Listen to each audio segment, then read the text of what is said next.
সাল্লাল্লাহু আলাইহি সাল্লাম বিপ্লবী কণ্ঠে ঘোষণা দিয়েছেন, ইদা তারাকতুমুল জিহাদ ফাসাল্লাল্লাহু আলাইকুম বিল্লাহ, অর্থাৎ যখন তোমরা আল্লাহ পাক রব্বুল আলামিনের রাস্তায় জিহাদ করা ছেড়ে দেবে, তখন তোমাদের উপর লাঞ্ছনা বঞ্চনা অপদস্থ ঝাঁপিয়ে আসবে। প্রিয় উপস্থিতি বন্ধু আমার,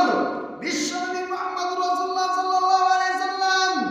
আরো বিপ্লবী কণ্ঠে ঘোষণা দিয়েছেন, ওয়াল্লাযী নাফসি বিয়াদিহি লাও আদিতু আন উকতালা ফী সাবিলিল্লাহ সুম্মা উহইয়া সুম্মা উকতাল সুম্মা উহইয়া সুম্মা উকতাল সুম্মা উহইয়া সুম্মা উকতাল। বিশ্বনবী মুহাম্মদ রাসূলুল্লাহ সাল্লাল্লাহু আলাইহি সাল্লাম বলেছেন,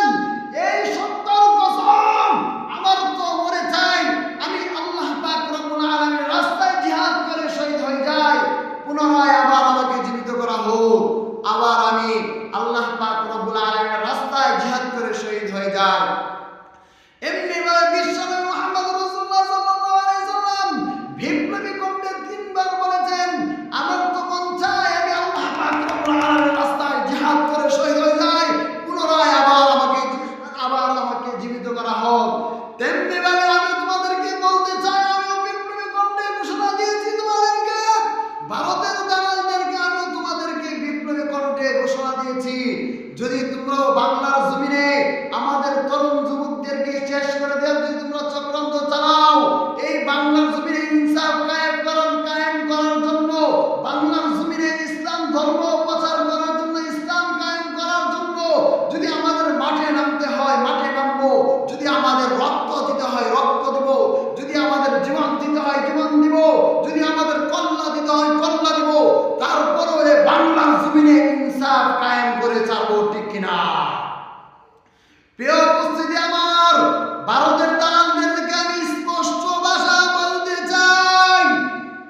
তোমরা আমাদের উসমান হাদি ভাইকে তোমরা হত্যা করেছো, আবার তোমরা হত্যা করার ষড়যন্ত্র চেষ্টা চালিয়ে যাচ্ছ। তোমাদেরকে আমি বলতে চাই,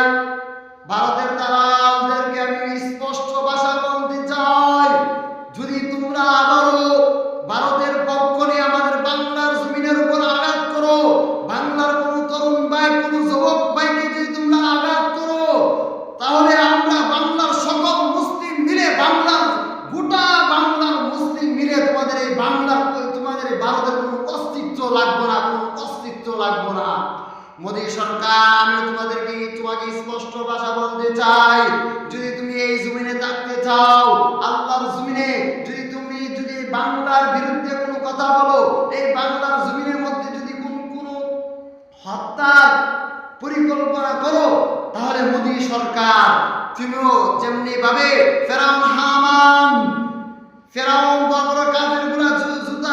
জুতার বাড়িকে দুনিয়া থেকে বিদায় নিতে হয়েছে, মোদী তেমনি ভাবে তোমার দেশেরও তোমার ভারতের কোনো